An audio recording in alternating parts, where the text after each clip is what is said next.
Bismillahirrahmanirrahim. I am Islam Zada, lecturer in Institute of Computing, Kuwait University of Science and Technology, Subcampus Hangu. Today is the second lecture of the subject analysis of algorithm. The today's topic is complexity of algorithm. In this lecture, we will cover the topics: what is mean by complexity, major factors involved in algorithms design, algorithms growth rate, complexity analysis, works case complexity, average case complexity, and asymptotic notation used for the analysis of algorithms. Complexity means complexity of an algorithms is measure the amount of time and or space required by an algorithm for an input of given size. Means जब आपके पास number of inputs हो, means algorithm आपने लिखा किसी problem को solve करने के लिए, तो आप काउंट करेंगे कि कितनी नंबर ऑफ इनपुट्स हैं, means number of statements, number of instructions कितने हैं, और फिर हर इंस्ट्रक्शन को एग्जीक्यूट करने के लिए कितना टाइम रिक्वायर है, और फिर इसके लिए कितना मेमोरी रिक्वायर है. So this is called complexity. So complexity of algorithm is measure of the amount of time and space required by an algorithm for an input of a given number of input, number of size. The time required for each input to execute is called time complexity. Number of steps arithmetic operation means कितने inputs है, कितने instructions है. Memory space required is called space complexity.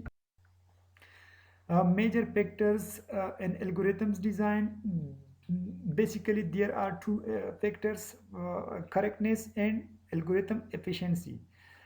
Correctness means an algorithm is said to be correct if for every input it holds with correct output. Means जितनी भी number of inputs है हर algorithm में, जितनी भी instruction है और हर inputs या instruction के लिए required output हो, मीन्स आउटपुट में वो इससे जो एक्सपेक्टेड आउटपुट है वो हर एक इनपुट के लिए आ जाए, तो हम कहते हैं कि this algorithm will be correct. अगर इनकरेक्ट एल्गोरिथम्स वो होगा जो हर एक इनपुट के लिए relevant output, expected relevant output न हो. मीन्स सम इनपुट के लिए आउटपुट चेंज होता जाएगा, तो उसके उस सिचुएशन में हम कहते हैं कि एल्गोरिथम इज इनकरेक्ट. सो इसलिए ये कहते हैं incorrect algorithm might not halt at all और it might halt with an answer other than desired one. Means जो हर एक इनपुट के लिए एक्यूरेट आउटपुट, एक्सपेक्टेड आउटपुट नहीं दे सका, बल्कि बास इनपुट के लिए जो आउटपुट हम एक्सपेक्ट करते हैं वो चेंज हो. करेक्ट एल्गोरिथम सॉल्व्स अ कंप्यूटेशनल प्रॉब्लम. मीन्स जो मोस्टली कंप्यूटेशनल प्रॉब्लम या रियल वर्ल्ड जो प्रॉब्लम्स होते हैं उसके लिए करेक्ट एल्गोरिथम यूज होगा. Algorithm efficiency means measure efficiency of an algorithm. Does it analysis? Growth rate means simple efficiency हम किस तरह मेजर करते हैं. एक ही प्रॉब्लम होता है, फॉर एग्जांपल सॉर्टिंग प्रॉब्लम है, 10 नंबर्स है, उसको सॉर्ट करना है, तो इसके लिए हम टू डिफरेंट एल्गोरिथम्स लिखते हैं. उस टू फॉर एग्जांपल एक है क्विक सॉर्ट, दूसरा है मर्ज सॉर्ट, तो उन दोनों के ज़रिए सेम प्रॉब्लम 1 से लेकर 10 तक नंबर है वो सॉर्ट करते हैं. तो फिर देखते हैं कि एक एल्गोरिथम के ज़रिए जब हमने सॉर्ट किया सेम प्रॉब्लम है, तो कितने टाइम उसने उसके लिए कितना टाइम रिक्वायर है और दूसरे के लिए कितना टाइम रिक्वायर है. एक एल्गोरिथम ने कितना मेमोरी कंज्यूम किया, दूसरे के कितना मेमोरी कंज्यूम किया. तो मीन्स सेम प्रॉब्लम के लिए टू डिफरेंट एल्गोरिथम्स हम कंपेयर करते हैं और उसकी रनिंग टाइम और स्पेस कैलकुलेट करते हैं. तो इस सिचुएशन में हम क्या करते हैं, एफिशिएंसीज को चेक करते हैं कि थोड़े टाइम में ज़्यादा स्टेटमेंट किस एल्गोरिथम ने एग्जीक्यूट किया और कम टाइम में जो नंबर्स है किस एल्गोरिथम ने सॉर्ट किया और मेमोरी किसने कम कंज्यूम किया. Algorithm growth rate it measures algorithms efficiency. Efficiency क्या होते हैं, If running time is bounded by polynomial and input means जो इनपुट्स होते हैं उसके लिए पोलिनोमियल नंबर आप टाइम रिक्वायर होगा मींस हर एक स्टेटमेंट के लिए हर एक इनपुट के लिए कितना टाइम्स रिक्वायर्ड है। नोटेशन नॉर्मली जब हम टाइम कम्प्लेक्सिटी मेजर करते हैं तो इसके लिए बिग ओ नोटेशन यूज़ होगा। नॉर्मली जनरली एसिम्प्टोटिक नोटेशन हम कहते हैं उसमें बिग ओ ओमेगा थीटा ये डिफरेंट नोटेशन है। फिर उसमें 3 डिफरेंट केसेस हो सकते हैं, बेस्ट केस, एवरेज केस और वर्स्ट केस।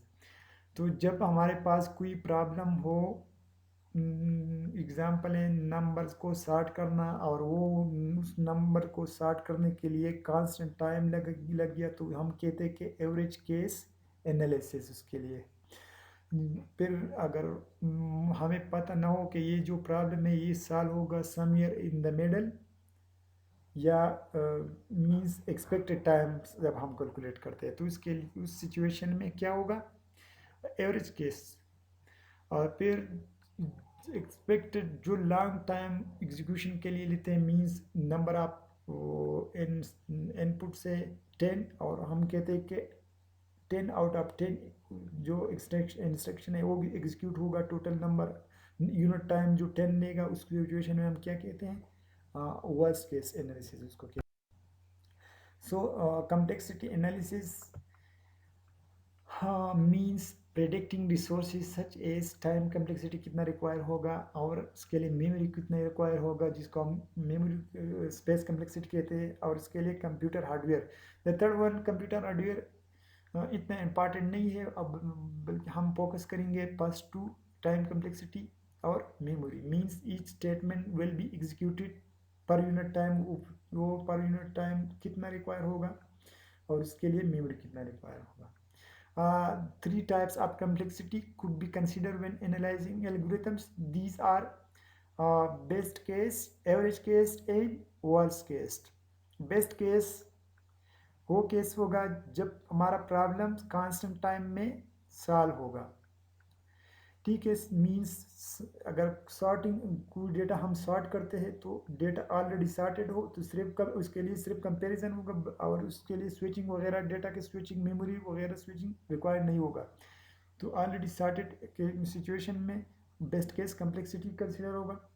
और जब हमारे पास डेटा जो है वो हाफ सॉर्टेड है, हाफ सॉर्टेड नहीं है, तो इसका हमें पता नहीं होगा कितने कंपैरिजन रिक्वायर होंगे, तो एक्सपेक्टेड टाइम सिचुएशन में एवरेज केस कंसिडर होगा।